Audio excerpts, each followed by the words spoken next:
By the Schweitzer model SGS 233. Always use a checklist during your inspection.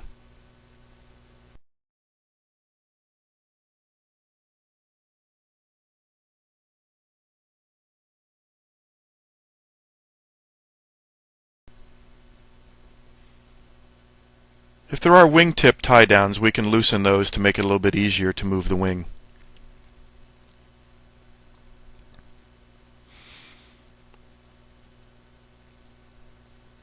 We'll check that the small wheels and spring at the end of the wings is secure. Now let's look at the aileron. Under the aileron there are 6 hinges that it moves on and a push rod.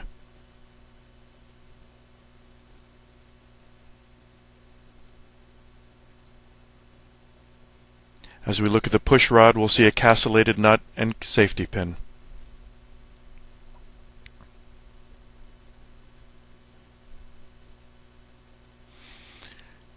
There's a small observation door that we can open to look in to see the mechanism where the push rod comes through the wing from the back of the cockpit.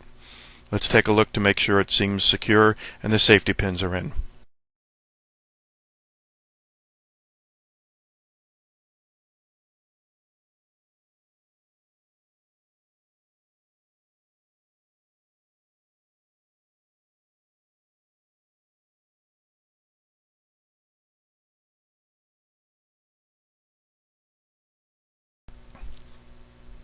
Again, we'll see castellated nuts with safety pins or cotter pins going through them.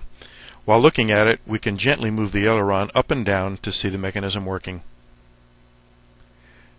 Remember to close the door and put the screws back in, being careful not to drop them.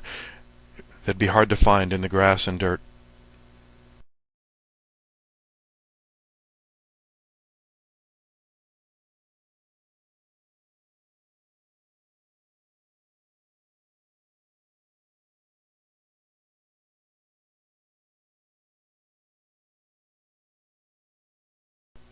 We'll now continue our inspection with the upper surface of the wing, looking for any loose rivets or damage. If it was the winter time, we'd want to make sure there was no snow, ice, or frost on the upper surfaces of the wings. As we come to the upper spoiler box, we can look inside the observation points and see the connections with the castellated nuts, safety pins or cotter pins on both ends of the openings.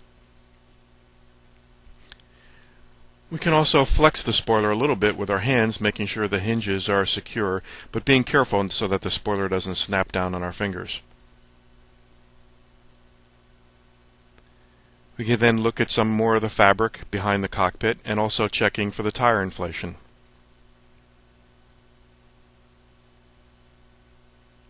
As we get back to the tail of the plane, again checking the fabric, and we'll start looking where the cables come from the rudders and attach to the rudder. At this point, we're looking at several different things. In the lower part of the picture is one of the 3 bolts that hold the horizontal stabilizer and elevator to the rear end of the glider. In the center, we can see the cable coming from the rudder pedal attaching to the lower surface of the rudder, checking for the pins as usual. And in the upper left part of the picture, we see a round tube, which is actually the stop for the rudder. So in this case, as we step on the left rudder pedal and it pulls it in, it hits that tube, and that's what causes it to stop.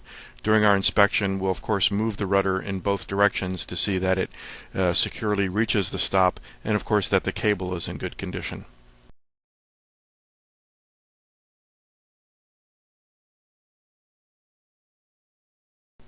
At this point, we can check the horizontal stabilizer to make sure that it's not damaged, and then move on to the rudder to move it from stop to see that it moves freely.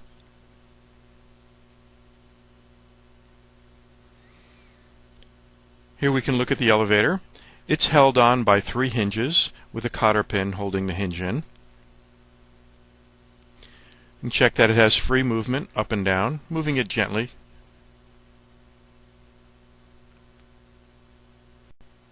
At this point, we can see the push rod that extends out the rear of the glider attaching to the elevator. There's a bolt, castellated nut, and safety pin. The push rod is connected via cables up to the stick in the cockpit. At this point, we can also see the nut on one of the 3 bolts that's holding the horizontal stabilizer and elevator in position.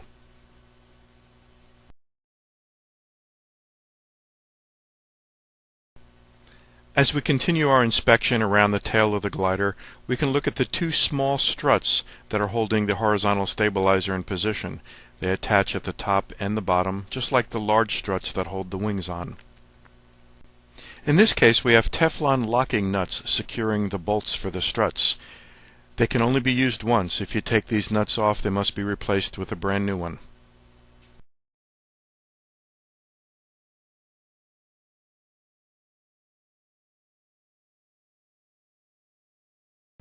We'll continue our inspection around the tail of the glider, being careful not to damage any of the control surfaces as we handle them. As we look at the rudder, we'll examine the 3 bolts that hold it onto the vertical stabilizer.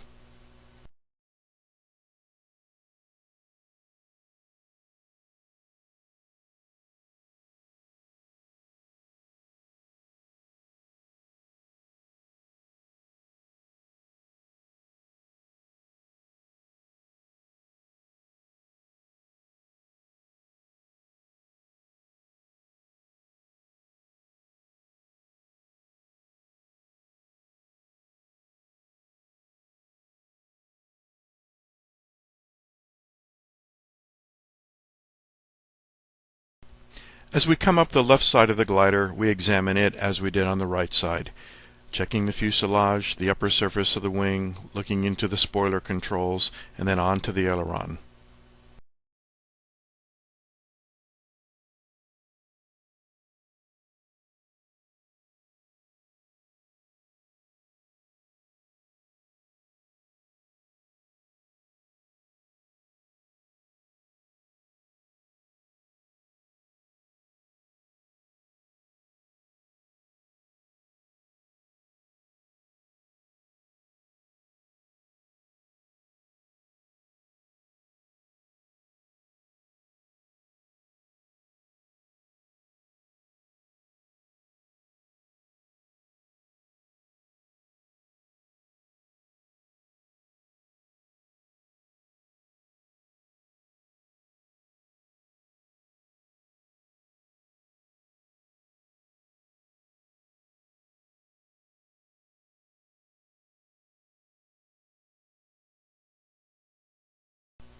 Don't forget to open the inspection cover to check the aileron linkage.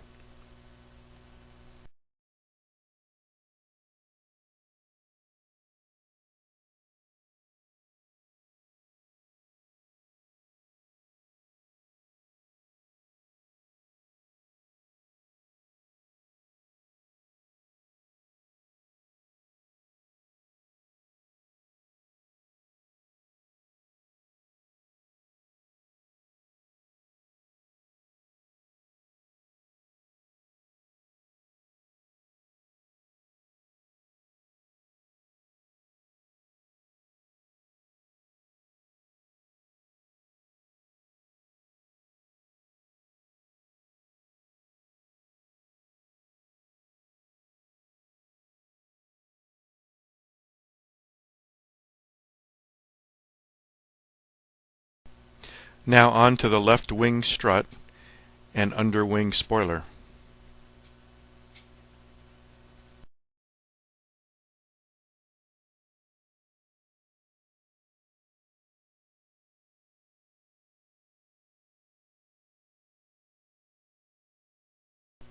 We can now take another look at the wheel and the fabric on this side of the glider.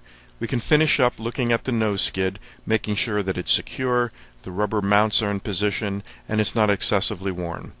This finishes our pre-flight inspection for the Schweitzer 233.